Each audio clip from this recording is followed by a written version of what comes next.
नमस्कार, आप देख रहे हैं न्यूज़ वन इंडिया। मैं हूं आपके साथ सृष्टि पांडे। अपराधी सरेंडर कर दे रहे हैं और पुलिस हाथ पर हाथ धरे बैठी है। लेकिन पुलिस की इस नाकामी पर जहां पहले से सवाल उठते रहे, अब उनका महकमा भी सवालों के घेरे में है। आईपीएस नीरज जादौन का एक ट्वीट उनका दर्द झलका रहा है। दरअसल आपको बता दें, मोदी नगर में हुए अक्षय हत्याकांड को लेकर पुलिस ने अभी तक किसी भी आरोपी की गिरफ्तारी नहीं कर पाई थी। धीरे धीरे आरोपियों ने सरेंडर कर दिया। पहले तो दिल्ली में 2 अपराधियों ने सरेंडर किया, उसके बाद गाजियाबाद के कोर्ट में भी एक आरोपी ने सरेंडर कर दिया। इसी बीच आईपीएस नीरज जादौन ने ट्वीट करके पुलिस महकमे को मुसीबत में डाल दिया है। इसीलिए हम कह रहे हैं, भ्रष्टाचार की खामी या तंत्र की नाकामी, तो ये बड़े सवाल है। चलिए अब आपको दिखाते हैं कि आईपीएस नीरज जादौन ने क्या कुछ लिखा है।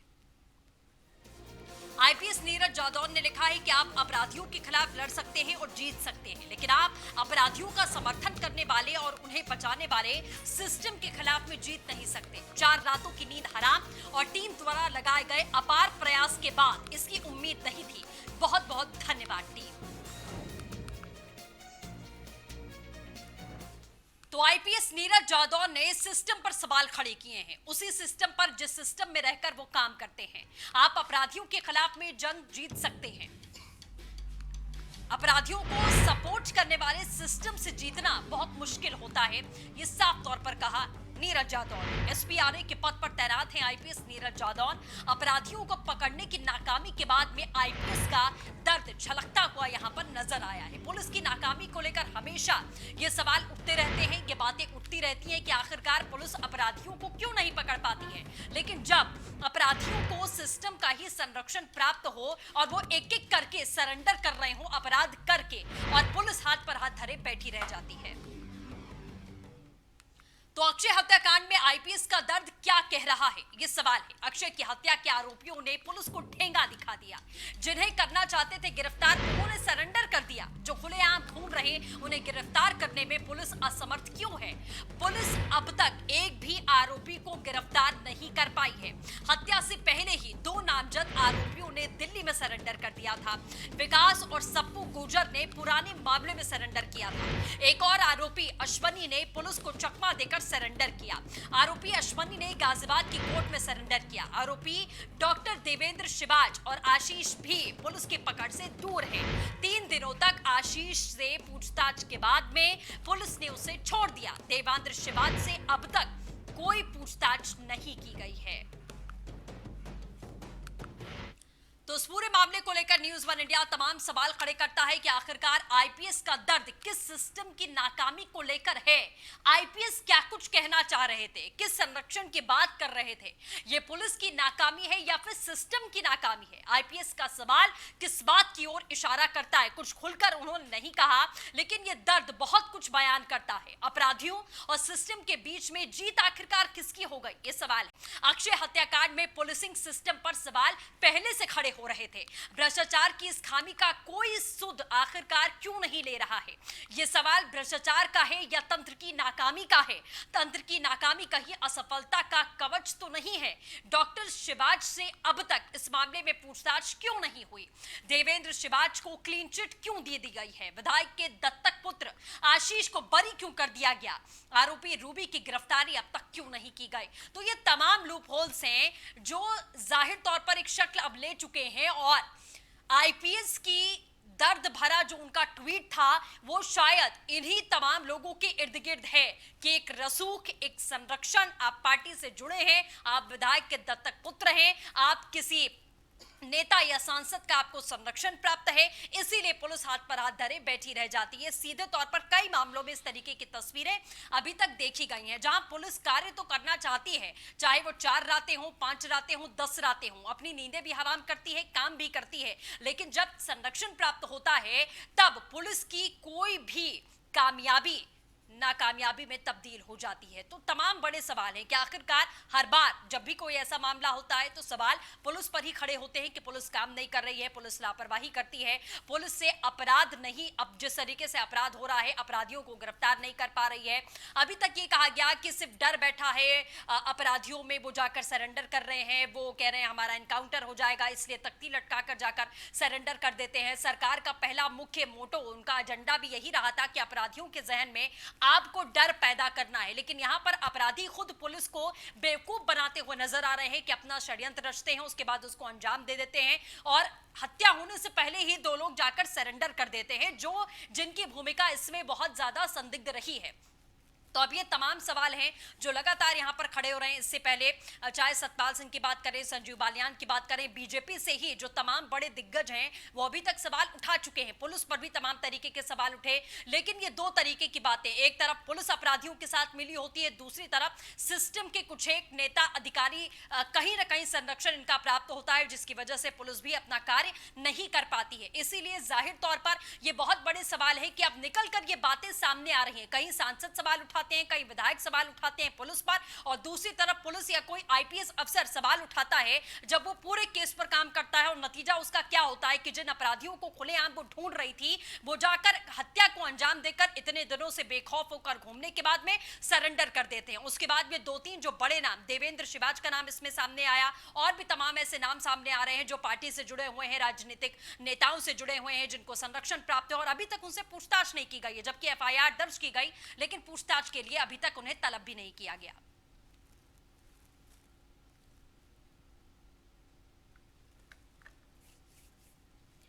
चलिए ठीक है, इसी पर हम चर्चा करेंगे। तमाम खास मेहमान हमारे साथ में जुड़ेंगे। आपको बता दें अभी फिलहाल हमारे साथ पूर्व आईपीएस सूर्य कुमार शुक्ला जी मौजूद हैं, news one India associate editor Brijesh Shrivastava ji हमारे साथ में जुड़े हुए हैं। ब्रिजेश जी, मैं शुरुआत आपसे करना चाहूंगी क्योंकि ये स्टोरी आपने कवर की, आप परिवार के पास भी गए, अक्षय के, उनसे बातचीत आपने की, देवेंद्र शिवाज को लेकर तमाम बड़े सवाल खड़े हुए कि आखिरकार क्यों अभी तक उन्हें तलब नहीं किया गया है। लेकिन सबसे बड़ा पॉइंट ये, हम और आप भी लगातार कवरेज के दौरान कई बार ऐसी परिस्थिति होती है, हम पुलिसिंग पर, पुलिस सिस्टम पर सवाल खड़े करते हैं कि पुलिस काम नहीं कर रही है, अपराधियों के साथ मिली हुई है। तो क्या सिर्फ पुलिस के ऊपर सवाल खड़े करना जायज होता है? जिस तरीके की तकलीफ और दर्द आज ये ट्वीट हमें बता रहा है कि वो खुद पूरी तरीके से नाकाम है, नाकाम इन द सेंस कि खुद वो मजबूर हैं, घिरे हुए हैं कि सिस्टम का ही अगर आपको संरक्षण मिलेगा तो आप अपराधी को कैसे पकड़ेंगे? देखिए सृष्टि, सबसे बड़ी बात यह है कि आईपीएस नीरज जादौन ने जिस तरीके से दो ट्वीट किए, वो ट्वीट उनकी बेबसी बताता है, वो ट्वीट उनका दर्द बताता है, वो उनकी मजबूरी बताता है। सबसे बड़ी चीज यह है कि इसमें कोई शक नहीं है कि नीरज जादौन ने पूरी शिद्दत के साथ इस केस को इन्वेस्टिगेट करने की कोशिश की। हमने खुद देखा, जब हम गए हमारी खुद उनके साथ बातचीत हुई थी। लेकिन जो ये ट्वीट आखिर किस परिप्रेक्ष्य में आया, कहता क्या है, आप सबसे पहले देखिए। मैं आपको एक ट्वीट है ये मेरे पास, वो एक फेसबुक का एक है जो 6 दिन पहले सप्पू गुर्जर जो आरोपी है इस पूरे मामले में, उसने एक फेसबुक पर जो है एक किया था, टैग किया था। उसने लिखा था कि रणभूमि सज चुकी है, स्वागत कर दिया है। ये तो ट्रेलर था, फिल्म अभी बाकी है, आ जाना मैदान में जिसका मन हो। ये ठीक उस दिन फेसबुक पर पोस्ट किया गया था जिस दिन उसकी हत्या हुई थी, यानी हत्या होने के जस्ट अगले दिन सुबह जो थी, रात में हत्या होती है और सुबह ये पोस्ट होता है। और सबसे बड़ी बात यह है कि सप्पू गुर्जर ने ये पोस्ट करके साफ कर दिया, खुला चैलेंज उसने पुलिस को, अक्षय के परिवार को, सबको दे दिया। दूसरी बात, उससे 2 दिन पहले ही, 3 दिन पहले ही सप्पू गुर्जर और विकास, 2 शख्स, जो विकास वो शख्स है जो पुराने पीछे जो दुश्मनी थी अक्षय की, दीपेन हत्याकांड से जुड़ा हुआ था, दीपेन का बहनोई है विकास, दोनों ने 3-4 दिन पहले ही दिल्ली में एक पुराने केस में, आर्म्स एक्ट के पुराने केस में सरेंडर कर दिया था। इसका मतलब सप्पू जेल जा चुका था, उसके बाद ये पूरा हत्याकांड हुआ और जेल जाने के बाद उसकी फेसबुक आईडी से ये पोस्ट किया गया। अब आप समझिएगा तिलिस्म पूरे उसको, एक आईपीएस को जो इस पूरे मामले में इन्वेस्टिगेट कर रहा है, यानी कि घटना के 3 दिनों तक पुलिस को किसी को जानकारी नहीं थी कि सप्पू गुर्जर कहां है, विकास कहां है, क्या उसने सरेंडर कर दिया या नहीं। सीसीटीवी फुटेज में न्यूज़ वन इंडिया ने खुद दिखाया था अश्वनी की तस्वीर। सबसे पहले हमने उसको आइडेंटिफाई किया था कि ये वो अश्वनी है जो सबसे पहले अक्षय के पास पहुंचा था, उसका दोस्त बन करके उससे बातचीत किया और उसके बाद हमलावरों ने अटैक किया। उस अश्वनी ने गाजियाबाद की कोर्ट में पुलिस को छकाते हुए, पुलिस को धता बताते हुए पूरी तरीके से वो जाके गाजियाबाद की कोर्ट में जाके चौथे दिन सरेंडर कर देता है। अब पुलिस की बेबसी देखिए, 2 आरोपी साजिश रच करके पहले ही उन्होंने अपने आप को सरेंडर करा लिया, तीसरा आरोपी अपने पुराने एक मामले में उसमें सरेंडर कर गया, यानी 6 में से 3 आरोपी सरेंडर कर जाते हैं। चौथा आरोपी डॉक्टर देवेंद्र सिवाच है, जो विधायक मंजू सिवाच के पति हैं, जिन पर ये पूरी कॉन्स्पिरेसी रखने का आरोप है।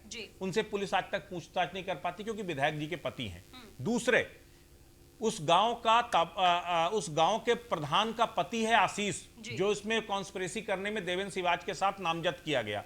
उसको चूंकि विधायक जी अपना दत्तक पुत्र मानती हैं और वो भारतीय जनता पार्टी के पिछड़े मोर्चे से जुड़ा हुआ है, ऐसे में उसको 3 दिन पुलिस रखती है और उसके बाद उसको छोड़ देती है। पुलिस कहती है उसके खिलाफ भी अभी तक कोई एविडेंस नहीं मिले। मतलब 6 में से 5 आरोपी आपके ऐसे गए। अब बची रूबी, जिसमें एक आरोपी जो उस दीपेंदु की बहन है, वो उसका अभी तक पुलिस तलाश नहीं कर पाई। और 6 दिन हो जाता है और 6वें दिन उसकी जांच कर रहे एसपीआरए का एक ट्वीट सामने आता है, जिसमें वो कहते हैं कि आप क्रिमिनल से तो लड़ सकते हो, लेकिन उस करप्ट सिस्टम जो क्रिमिनल्स को सपोर्ट करता है, आप उससे नहीं जीत सकते हो।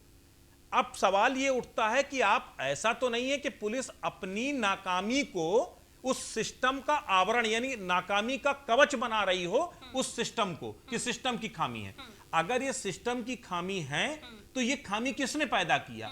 क्या 4 दिनों तक आपको जानकारी ही नहीं थी कि वो लोग अंदर जा चुके हैं? और अगर अंदर जा भी चुके हैं तो क्या उनको बाहर लाने कोई और विकल्प नहीं है? और जो लोग बाहर हैं उन पर आपने क्यों नहीं कार्रवाई की? तो ये बहुत सारे ऐसे सवाल हैं जो खड़े होते हैं।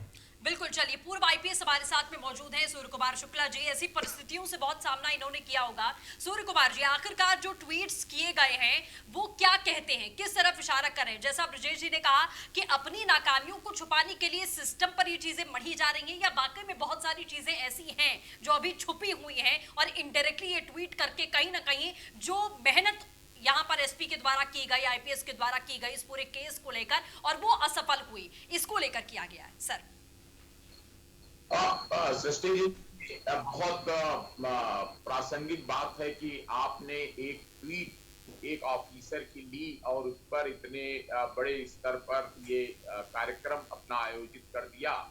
और इसमें मैं बताऊं कि ये कोई ऐसी बात नहीं है कि वो अपना झूठा आवरण पैदा करने के लिए या नाटक दिखाने के लिए ट्वीट किया गया है।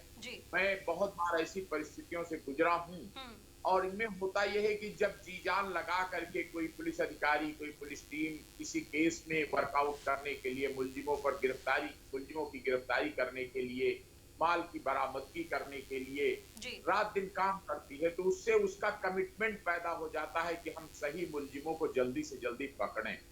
दूसरी तरफ ये भी दर्द होता है कि जब ये बातें पता लगती हैं कि अपराधी इतने चालाक हैं, इतने वेल कनेक्टेड हैं कि वो कानून की खामियों का फायदा उठा करके पहले ही उसमें जो खास कॉन्स्पिरेटर होता है वो पहले ही जेल चला जाता है और अपने गुर्गों को लगा करके मर्डर करा देता है या किडनैपिंग करा देता है और वो प्रमाण बनाता है कि मैं अस्पताल में भर्ती था, मैं तो बीमार था या मैं तो जेल में था।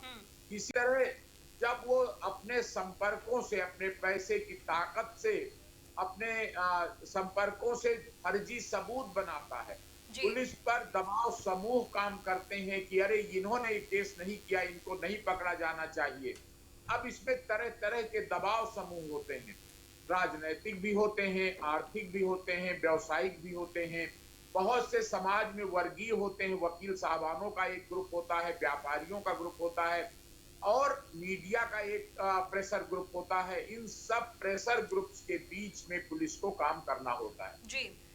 अब अगर पुलिस काम नहीं, अगर इनकी चिंता न करे और कह दे कि हम बिल्कुल निष्पक्षता से सही काम करने के लिए कृत संकल्प हैं, तो ये सारे वर्ग साजिशें बनाने लगते हैं और वो सब लोग नहीं बनाते। बहुत से इसमें ऐसे भी होते हैं जो पुलिस की मदद करते हैं, जैसे आपने आज ये संकल्प लिया कि इस विषय में चिंता का विषय है कि हमारे पुलिस अधिकारी अगर उनका मनोबल क्षीण हो जाएगा, अगर वो डिप्रेशन में चले जाएंगे, दुखी हो जाएंगे, तो फिर बाकी जनता का क्या हाल होगा? ये बदमाश तो लूट डालेंगे, नोच डालेंगे गरीबों को, पब्लिक को। तो इसलिए बधाई के पात्र हैं आप जैसे लोग जो इस तरह की बात को संवेदना से उठाते हैं। मैं तो कहता हूं कि अगर एसपीआरए गाजियाबाद ने बात उठाई है तो इसकी कायदे से वरिष्ठ अधिकारियों को संज्ञान लेकर जांच कर लेनी चाहिए कि कौन से कारण हैं जो उस नए अधिकारी को परेशान कर रहे हैं और उसकी निष्ठा को सारी मेहनत को उस पर पानी फेर रहे हैं। और ऐसे मजबूत कदम उठाए जाने चाहिए, जैसे कि इस समय अभियान चल रहा है जी कि धारा 14(2) गैंगस्टर एक्ट के अंतर्गत ऐसे बदमाशों की संपत्तियां जब्त कर ली जाएं। जिस पैसे का दुरुपयोग करके वो एडवांस में जमानतें कराते हैं और जिसका दुरुपयोग करके गवाहों को खरीद लेते हैं, गवाहों को तोड़ देते हैं, अदालतों की फाइलों से अपने सबूत के पन्ने फड़वा लेते हैं और कई कई वकीलों को खड़ा करके अदालत के ऊपर मानसिक दबाव बना देते हैं कि उनकी जमानत कर दी जाए, उनको सजा न की जाए, वो दोषी नहीं है, सबूत को मिटवा देते हैं। तो ये सारी बातों को बयान करता है ये ट्वीट उस यंग आईपीएस ऑफिसर का। उसका संज्ञान लेकर के हम लोगों को कार्रवाई करनी चाहिए। बिल्कुल ठीक है सर, मैं फिर से वापस आऊंगी। तमाम बहुत सारी ऐसी बड़ी बातें आपने की हैं जिस पर हम चर्चा करेंगे। और भी मेहमान हमारे साथ में जुड़ चुके हैं। अधिवक्ता हमारे साथ अजय वीर जी इस समय मौजूद हैं, एसपी सिंह जी हमारे साथ में मौजूद हैं, पूर्व आईएएस हैं। एसपी सिंह जी का सबसे पहले रुख कर लेते हैं। सर, जिस तरीके से ये ट्वीट किया गया है आईपीएस के द्वारा इस पूरी कार्यशैली को लेकर, और सूर्य कुमार जी ने जो तमाम अभी बातें बताई हैं कि इतना ये प्रेशर होता है या इतना दबाव होता है या किस तरीके से पैसे देकर काम करवाया जाता है, किसी विधायक, सांसद, नेता का दबाव होता है, संरक्षण होता है, जिसकी वजह से पुलिस अपना काम नहीं कर पाती है। और आप एक आईएएस ऑफिसर के तौर पर आपने भी अपनी सेवाएं दी हैं, किस तरीके से इस प्रेशर को आखिरकार हैंडल किया जाता है? अगर इन तमाम चीजों को देखा जाए तो फिर तो सिर्फ निष्कर्ष यही निकलता है कि कभी भी किसी भी केस का कोई सॉल्यूशन हो ही नहीं पाएगा जब इस तरीके से इतना संरक्षण प्राप्त होगा। तो देखिए, इन अधिकारी ने सिस्टम की बात की है जी कि हमने कई रात मेहनत की और मेहनत करके पकड़ने की कोशिश की, लेकिन सिस्टम के सामने में हार गया। सिस्टम क्या है? सिस्टम है सरकार। जी सरकार मिक्स सिग्नल दे रही है। सरकार कहती है जो जघन्य अपराधी हैं उनको एनकाउंटर कर देंगे, पुलिस मारी जा रही है दूसरी जगह पे। आपको याद होगा नोएडा में वैभव कृष्ण ने भ्रष्टाचार के बड़े मुद्दे उठाए थे जी जो पुलिस फोर्स में कोई कार्रवाई नहीं हुई, छोटी मोटी कार्रवाई होकर खत्म हो गई बात, आई गई होगी बात। अब ये मुझे डर है कि जूनियर अधिकारी ने मुद्दा उठाया है, इसको कोई सरकार के विरुद्ध टिप्पणी मान के उसको निलंबित ना कर दिया जाए। जी इस सरकार में पता नहीं चल रहा है वो सरकार चाहती क्या है। सरकार क्लियर सिग्नल नहीं दे पा रही है। सरकार अगर ये सिग्नल देगी कि अगर हमारे अपराधी हैं, जो हमारा संरक्षण उनको प्राप्त है, उनको छोड़ दो जी और जो विपक्ष के या दूसरी तरफ के जो अपराधी हैं उनको पकड़ लो, उनको ठोको, उनको मारो, अगर ये सिग्नल देगी और एक अनबायस तरीके से नॉन पार्टीजन एटीट्यूड करके कार्रवाई नहीं करने देगी तो जूनियर अधिकारियों का मनोबल ऐसे ही गिरेगा। और पुलिस फोर्स में अधिकारियों का, अच्छे अधिकारियों की कमी नहीं है।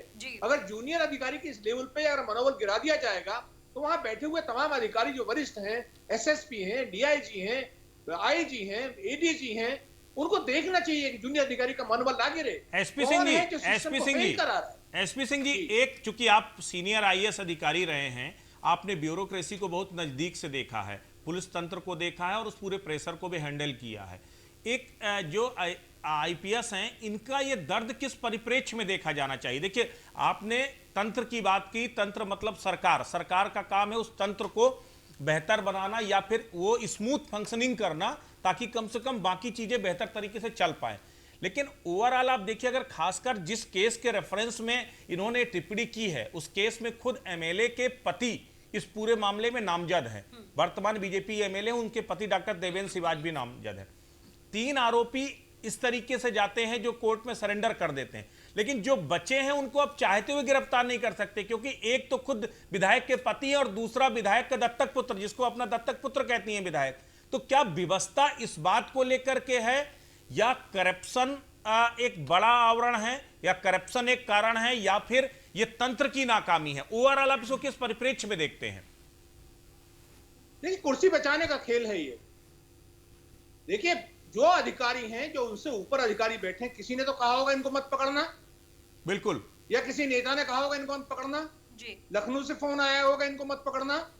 कौन है ये एसपी देहात जो पकड़ रहा है? उनको मना करो, बदनामी हो जाएगी सरकार की, सत्ताधारी दल की बदनामी हो जाएगी। कोई तो बोल रहा है ना, कोई डायरेक्शन दे रहा है ना, इसलिए तो वो निराश हुआ है जी। उस अधिकारी को, चाहे जूनियर है, उसको सुननी नहीं चाहिए, उनको पकड़ना चाहिए, उसको पीछे जाना चाहिए। वो निराश हो कैसे बैठना नहीं चाहिए। कानून, उसने शपथ ली है संविधान के प्रति, उसकी अकाउंटेबिलिटी जनता के प्रति है, संविधान के प्रति है, उसकी अकाउंटेबिलिटी अपने वरिष्ठ लोग जो गलत काम करने के लिए कह रहे हैं, लेकिन जब आप एक बात समझिए, इस पूरे मामले पर जब यही एसपी आ रहे हैं जिनका साफ तौर पर कहना है कि हम पब्लिक पर कुछ बोल भी नहीं सकते, इसका मतलब मीडिया को एक बाइट तक इस मामले पर हम नहीं दे सकते, यानी कि प्रेशर तो इस लेवल पर है अंदर से, और वही प्रेशर कहीं ना कहीं इस तंत्र की नाकामी के दर्द के तौर पर सामने आया। तो इस प्रेशर को रिमूव करने का काम किसका है? और वो काम इसका मतलब ईमानदारी के साथ नहीं किया गया। सवाल तो वही उठेगा ना कि तंत्र को बेहतर बनाने का काम जिसका था, उन्होंने ही अपनी जिम्मेदारी नहीं निभाई। देखिए, लोकतंत्र में दो पहिए हैं, एक राजनीतिक जो राजनीतिक व्यवस्था है वो है, दूसरा प्रशासनिक व्यवस्था, हायरार्की है, उसमें तमाम पुलिस के बड़े अधिकारी ऊपर से नीचे तक हैं, और फिर दूसरा है राजनीतिक तंत्र जिसमें मंत्रीगण, मुख्यमंत्री और तमाम लोग हैं। इन तीनों में से कहीं ना कहीं से प्रेशर, दोनों में से कहीं ना कहीं प्रेशर आया है। उस प्रेशर को हैंडल नहीं कर पा रहा, वो कह भी नहीं पा रहा है। प्रेशर बड़ा है कि विधायक का भाई है या पत्नी है या विधायक स्वयं है। हमने भी देखा, हमने एमएलसी को गिरफ्तार किया, हमने विधायक को गिरफ्तार किया है। तमाम प्रेशर आते हैं। इस जूनियर अधिकारी को हताश नहीं होना चाहिए, इसको कानून भी हाथ में नहीं लेना है, इसको पब्लिक फोरम पे जाए ना जाए ये तो उसकी इनकी अपनी इच्छा है। भ्रष्टाचार के खिलाफ आवाज उठाना कहीं भी सर्विस रूल्स में, कहीं कंडक्ट रूल में कहीं भी व्यवधान नहीं है उसमें। आप भ्रष्टाचार की बात कर रहे हैं, देखिए ये जो प्रेशर है ये मुख्यमंत्री जी को स्वयं सामने आना चाहिए कि हम संरक्षण देंगे आईपीएस। ठीक है, बिल्कुल। चलिए सर, मैं आऊंगी वापस आपके पास।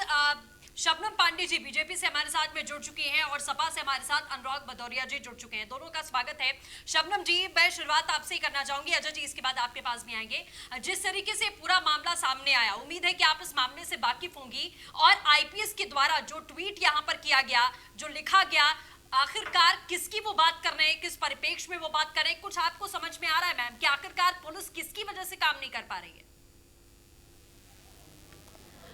देखिए, वो तो आईपीएस अधिकारी ही बता पाएंगे, लेकिन अगर हम अपने आप ही, एक बार भी उनको तलब नहीं किया गया, उनको थाने नहीं बुलाया गया, उनके घर जाकर पूछताछ नहीं की गई, तो ये आखिरकार दबाव है किसका? कौन सा अदृश्य ताकत है इसके पीछे जो आपके अलावा दबाव डाल रही है? सरकार तो पूरी तरीके से मामले पर फोकस कर रही है, लेकिन कौन सी वो ताकतें हैं जो विधायक के पति से बातचीत करने से भी पुलिस को रोक रही हैं? बस ये जानना चाहती हूँ।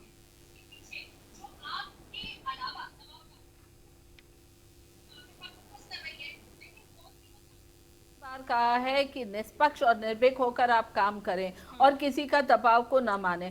तो ये अब पुलिस अधिकारियों पे है कि वो किस तरीके से, क्यों किसी का दबाव मान रहे हैं और क्यों इस तरह की कार्रवाई करने में अपनी तत्परता नहीं दिखा रहे हैं। उन्होंने क्यों विधायक का अभी तक कोई वर्जन नहीं लिया, ये उन अधिकारियों से ही जाना जा सकता है। कहीं ना कहीं इन अधिकारियों पे प्रश्न चिन्ह चढ़ता है कि वो क्यों नहीं पूछ रहे हैं, क्योंकि सरकार अधिकारियों पर प्रश्न चिन्ह, जीरो टॉलरेंस रखती है अपराध के प्रति। शबनम जी, उन्होंने सवाल उठाया है उस पूरे करप्ट सिस्टम को कहीं ना कहीं शेल्टर करने वाले उस तंत्र को लेकर के, और उस तंत्र को बेहतर बनाने के लिए नीट एंड क्लीन करने की जिम्मेदारी किस पर है? सरकार पर। और सरकार पर कौन बैठा है? आप बैठे हैं।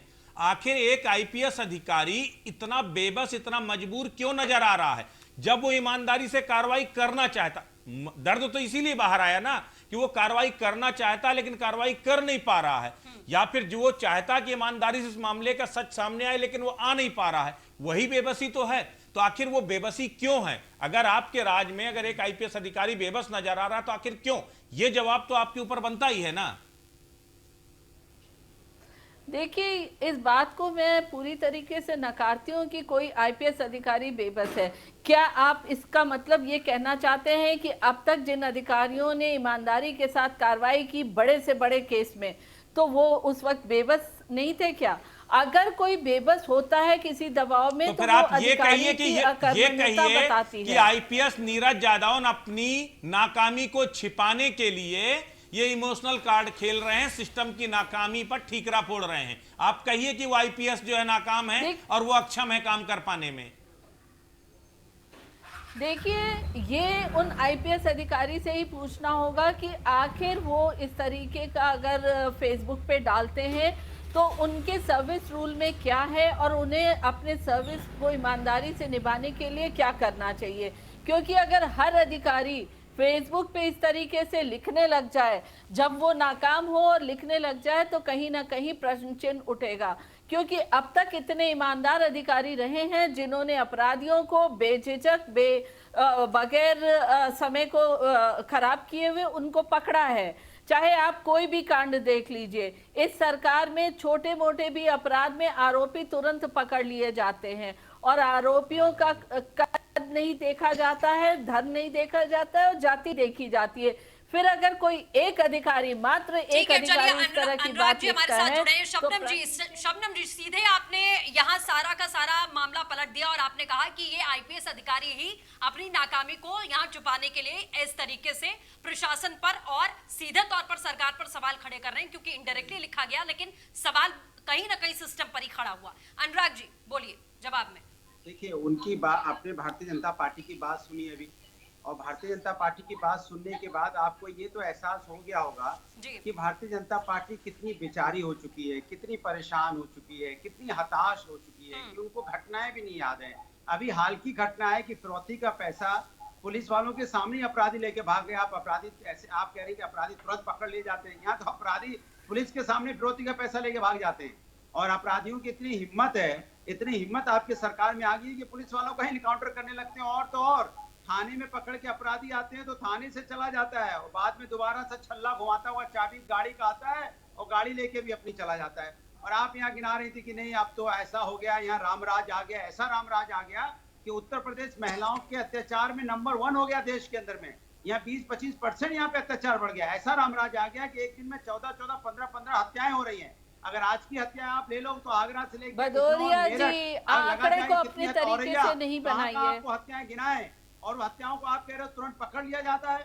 मैं आपसे पूछना चाहता हूं, उत्तर प्रदेश आजकल हालत क्या है? एक अधिकारी कह रहा है कि यहाँ सिस्टम में मजबूर है हम, सिस्टम यहाँ इतना करप्ट हो चुका है कि अब मेरे बस की बात नहीं है यहाँ पे नौकरी करना। इनडायरेक्ट में वही कह रहा है ना, जहाँ पे 200 विधायक मुख्यमंत्री के खिलाफ धरने में बैठ जाए करप्शन के, उसके बाद भी अगर आप ऐसी बात कहें जहाँ विधायक और सांसद चिट्ठी लिखता हो कि हम करप्शन से और यहाँ लूट मार से थानेदार हमारी बात नहीं सुनता, यहाँ थाना कहता है, थानेदार कहता है भैया हमको क्या है, हमको तो अपने पैसे से मतलब है, कहो सर काट के दूसरे का लगा दें। ये हालत तो आप कह रहे हो यहाँ थाने नहीं बिकते, यहाँ तो थाने सर काटने तक की बात कर रहे हैं। और थाने का आलम यह है कि यहाँ लूट मार, हत्या, चोरी, डकैती, थाने में आके अपराधी भाग भी जा रहा है और आप कह रहे हैं वीडियो बने हुए हैं। अजय जी काफी देर से हमारे साथ मौजूद हैं। सर सबसे पहले आपका रुख करते हैं, अधिवक्ता के तौर पर पूरे मामले को अगर विश्लेषण आपको करना हो, सर क्या समझ रहे हैं?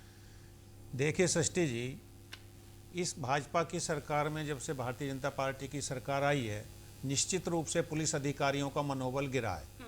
पुलिस अधिकारियों पर दबाव रहता है कि जो सत्ता से जुड़े हुए लोग हैं उन पर कार्रवाई ना की जाए। आप देखिए नोएडा में वैभव कृष्ण जी आपके एसएसपी थे, उन्होंने एक मांग उठाई थी डिपार्टमेंट में भ्रष्टाचार की। रिजल्ट क्या रहा कि उनको ही सजा दी गई और जो उन्होंने बात उठाई थी उसकी जांच तक भी नहीं कराई गई। भारतीय जनता पार्टी की इस सरकार में निश्चित रूप से पुलिस के जो अधिकारी हैं उन पर दबाव है सत्ता पक्ष के लोगों का, और यही कारण है कि एक हफ्ते से ज़्यादा गुजर गया और मंजू सिवाज जी के जो पति हैं देवेंद्र सिवाज जी, उनका नाम एफआईआर में है, नामजद हैं, और पुलिस की हिम्मत नहीं हो रही। वो ऐसा भी नहीं है कि फरार हो गए हों, वो मोदी नगर में अपने क्लिनिक पर हैं और पुलिस अधिकारियों की इतनी हिम्मत नहीं हो रही। उन पे पता नहीं क्या ऊपर से सरकार का दबाव है कि उनसे वो पूछताछ तक भी करें। 3 दिन तक उन्होंने जो मंजू सिवाज जी के दत्तक पुत्र बताए जाते हैं उनसे पूछताछ की और 3 दिन बाद उन्हें क्लीन चिट देकर छोड़ने का काम किया।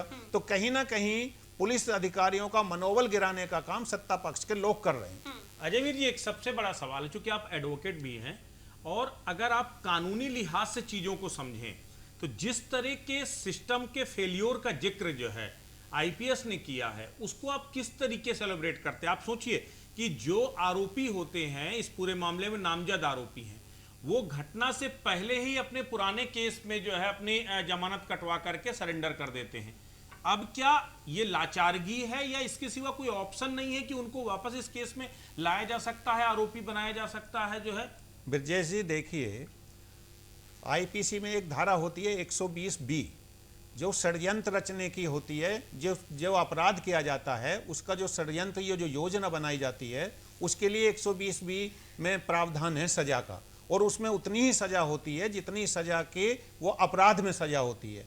अगर वो 3 लोग जमानत तुड़वाकर पहले जेल में चले गए हैं तो पुलिस के पास CRPC में प्रावधान है कि उनको रिमांड पे ले, पुलिस कस्टडी रिमांड अदालत से मांगे, उनसे जानकारी करे, सबूत इकट्ठा करे, और जिन जिन अपराधियों ने कोर्ट में सरेंडर किया है उनका पुलिस कस्टडी लेकर उनकी विवेचना करें, उनसे सबूत इकट्ठा करें और उनको जेल भेजने का काम करे।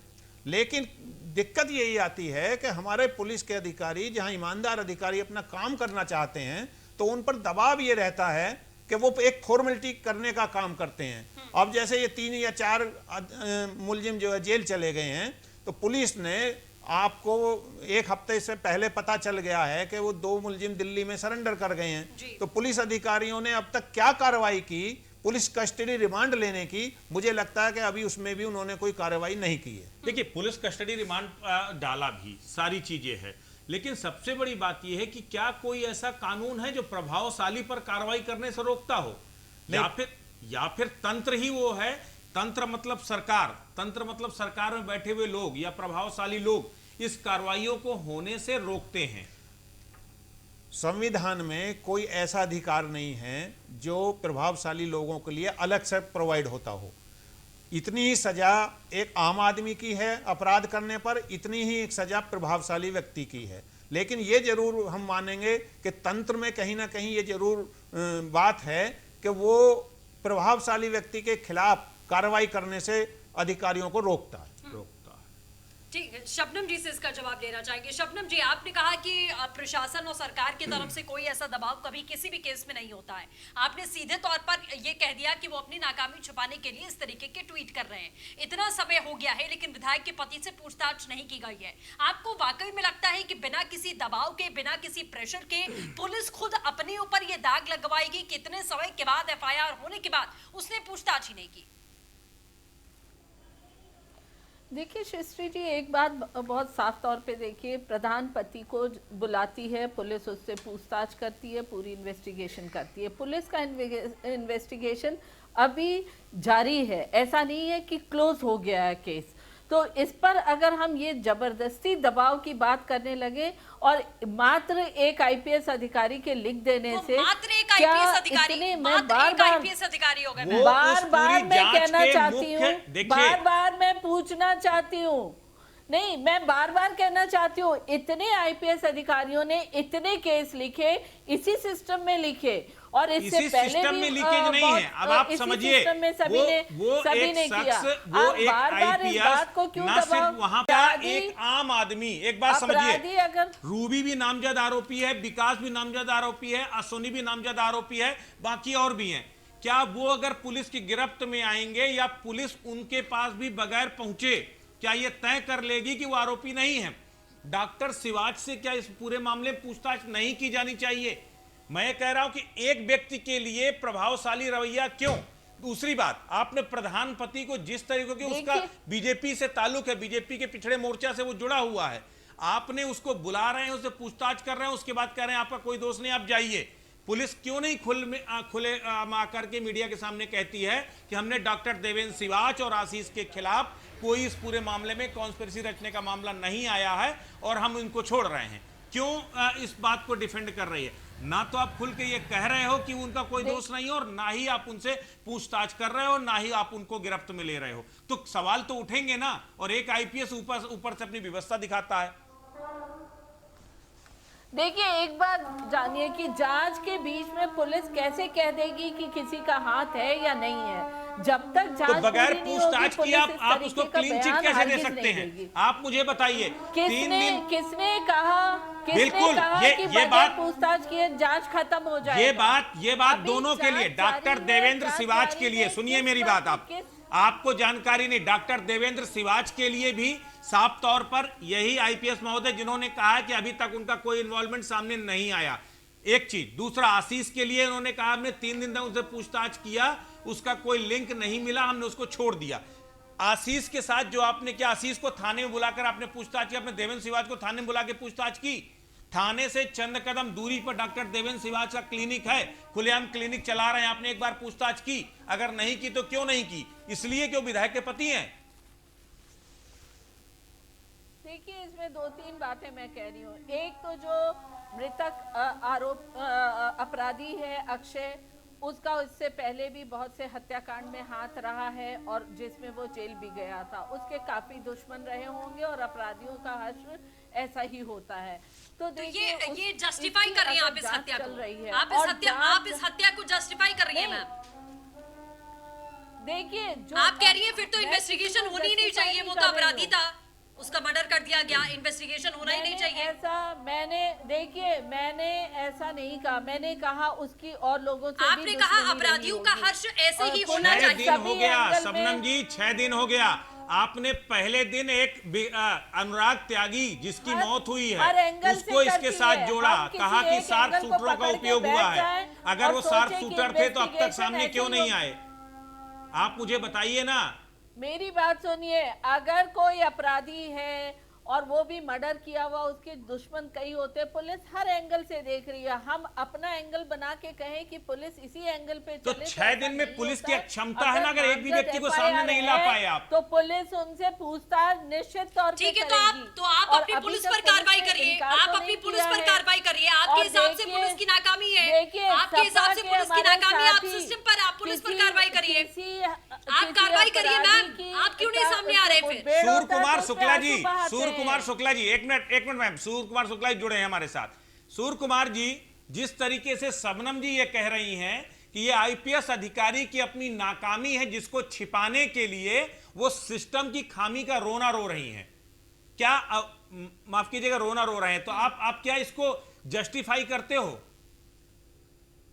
देखिए, जब तक इस मामले का डिटेल मेरे पास ना हो या शबनम जी के पास ना हो, तब तक ये केवल एक अंदाज लगाने की बात है। और इसीलिए मैंने ये निवेदन किया कि बिना इसमें कोई अंदाज लगाए कि वो आईपीएस अधिकारी की पीड़ा का असली कारण क्या है, तो वहां बहुत से अधिकारी बैठे हुए हैं, एसएसपी गाजियाबाद हैं और मेरठ में रहने वाले आईजी रेंज हैं, एडीजी जोन हैं।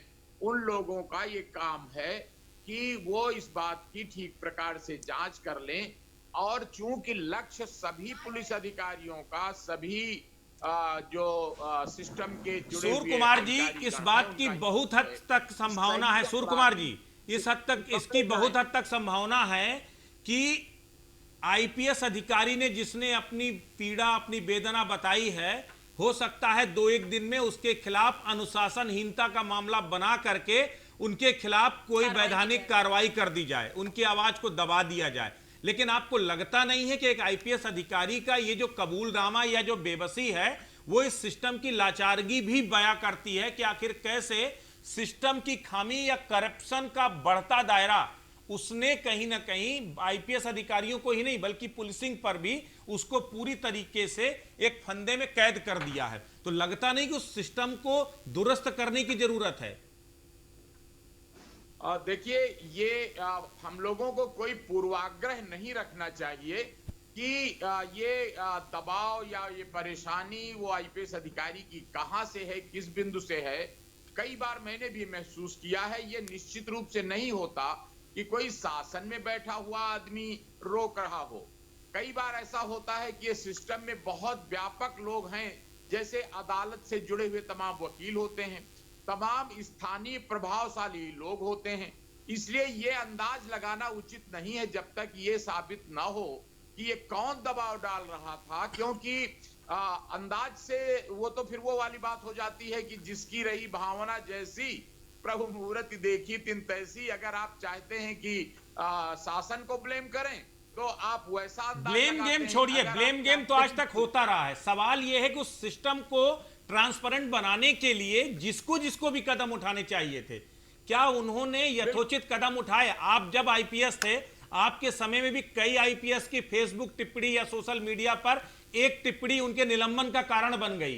कई बार ऐसा हुआ। अभी हमारे साथ जुड़े हुए थे आईएएस, पूर्व आईएएस थे, उन्होंने अखिलेश सरकार के समय एक फेसबुक ट्वीट डाला था अखिलेश यादव के खिलाफ और उसमें एफआईआर दर्ज हो गई थी। इस सरकार ने भी उनके खिलाफ मुकदमे दर्ज कर दिए। तो ऐसा तो बहुत बार हुआ ना कि जब जब ब्यूरोक्रेट्स ने अपनी वेदना बताई, उनके खिलाफ कार्रवाई करके सर्विस मैनुअल का हवाला देकर उनको चुप करा दिया गया। बिल्कुल। देखिए, अब धीरे धीरे परिस्थितियां बदल गई हैं। एक समय होता था जब हर सब कुछ आवरण में रहता था, परंतु आपने देखा कि जब से आरटीआई का जमाना आया, आरटीआई का कानून बना कि देश के आम नागरिक को भी अपनी बात पूरी तरह न केवल कहने का हक है, बल्कि शासन में, प्रशासन में कहां क्या हो रहा है, किस फाइल में क्या लिखा है, वो भी जानने का हक सरकार ने, संसद ने दे दिया है। तो ऐसी स्थिति में अब ये कोई कहकर के ऑफिशियल सीक्रेट्स एक्ट लगा हुआ है, इसलिए कोई अपनी वेदना बता नहीं सकता। और आप भी सहमत होंगे, सभी लोग सहमत होंगे कि अंततः जनहित सर्वोपरि होता है, अंततः जनता इस देश में सर्वोपरि होती है। सर, सर्विस मैनुअल कहता है कि आप प्रॉपर फोरम में अपनी आवाज उठाएंगे। अजय जी, उसके बाद कंक्लूड करेंगे शबनम जी के साथ। अजय जी कहते हैं प्रॉपर फोरम में आप आवाज उठा पाएंगे। प्रॉपर फोरम क्या है? इंटरनल फोरम है। इंटरनल फोरम में कौन बैठे हैं? वो आपके वो सुपीरियर बैठे हैं जो शायद उस तंत्र का हिस्सा है जिस पूरे मामले को दबाने की कोशिश होती है। तो आप आखिर कैसे ट्रांसपेरेंट सिस्टम बना पाएंगे? ये तो एक सवाल है ना। एक अधिकारी की देखो वेदना ये है कि डिपार्टमेंटली अगर वो कोई अपनी बात रखता है तो वो बात उसकी सुनी नहीं जाती, और अगर वो कहीं अपनी दर्द को ट्वीट करता है तो उस पर सर्विस बुक का उसका हवाला देकर उसको चुप कर दिया जाता है। तो एक अधिकारी की भी जो पीड़ा है वो आखिर कहाँ अपनी बात कहे? तंत्र उसकी बात सुनने के लिए राजी नहीं है, तंत्र, सरकार उस पर दबाव बनाती है, वो किसी प्रभावशाली व्यक्ति के खिलाफ कोई कार्रवाई कर नहीं सकता। तो आखिर एक ऐसा अधिकारी, ईमानदार अगर अधिकारी है तो वो कहाँ जाए? ठीक है, बिल्कुल। शबनम जी से आखिरी कमेंट। शबनम जी जल्दी से। देखिए, मैं बार बार कह रही हूँ, किसी अधिकारी के एक फेसबुक पे कमेंट डालने से आप परसेप्शन बना लीजिए कि सरकार का दबाव है, तो इसका दूसरा पक्ष ये भी परसेप्शन बनाया जा सकता है कि वो अधिकारी किसी अन्य पार्टी के लोगों से के दबाव में आके या उनसे प्रभावित होके सरकार को बदनाम करने के लिए ऐसी चीजें लिख रहे हैं। इसका दूसरा पक्ष भी ध्यान देना चाहिए। हम एक ही पक्ष पे क्यों बात करेंगे? और अगर आप सर्विस में जाते हैं, ये आपकी अपनी इच्छा होती है सर्विस में जाने का, तो सर्विस रूल के कायदे से आपको चलना होगा, अनुशासन बनाना होगा। अगर घर में अनुशासन नहीं रहे, बच्चे को पिटाई लगे, वो पड़ोसियों के घर हंगामा करे, ये काम शायद आपका है, काम शायद आपका है। इसी तरीके से ये को मेंटेन करवाने के लिए सिस्टम ये को काम ब्लेम आपका है। करने के पहले सरकार में आप बैठे हैं, ये चीजें आपको देखनी है कि कौन सा अधिकारी किसके साथ में मिलकर सरकार को बदनाम कर रहा है और कौन सा अधिकारी काम नहीं कर रहा है, कौन सा अधिकारी अनुशासन में नहीं है। ये देखने का काम आपका है। जो अभी लूपहोल्स आप गिरा रही हैं, ये लूपहोल्स आपके हैं एक्चुअली में, कि आपसे ये चीजें संभल नहीं रही हैं। जब पुलिस डिपार्टमेंट सवाल प्रशासन पर उठा देता है और जब सरकार सवाल पुलिस पर उठा देती है, तो ये दोनों तरफ से चल रहा है मैम। तो ये संभालने की जो सिचुएशन है, ये जिम्मेदारी आपके ऊपर है। आप सरकार में इसीलिए बैठे हैं, आप खुद अपने लूपहोल्स को गिना रही हैं। चलिए, आप सभी का इस मेहमानों का हमारे साथ जुड़ने के लिए बहुत बहुत शुक्रिया। तो जाहिर तौर पर जिस तरीके से आईपीएस ऑफिसर की तरफ से, नीरज जादौन की तरफ से ये तमाम बातें यहाँ पर लिखी गई, ये तमाम तंत्र की बात की गई, प्रशासन की बात की गई, दबाव है या जो भी चीजें हैं, इससे पहले भी ऐसी तमाम बातें सामने निकल कर आई हैं। और अभी हाल ही में जो सिचुएशन है उसमें सांसद, विधायक पुलिस पर सवाल खड़े करते हैं और पुलिस कहीं ना कहीं पूरे के पूरे सिस्टम पर सवाल खड़े करती है। तो कहीं ना कहीं मैनेजमेंट किस तरीके से हो रहा है, किसका दबाव है, कौन दबाव डाल रहा है, पुलिस क्यों काम नहीं कर पा रही है, विधायक सांसद पुलिस पर क्यों सवाल उठा रहे हैं, ये तमाम चीजें हैं जो इस समय हॉटस्पॉट सिचुएशन में नजर आ रही हैं। फिलहाल के लिए बस इतना ही। नमस्कार।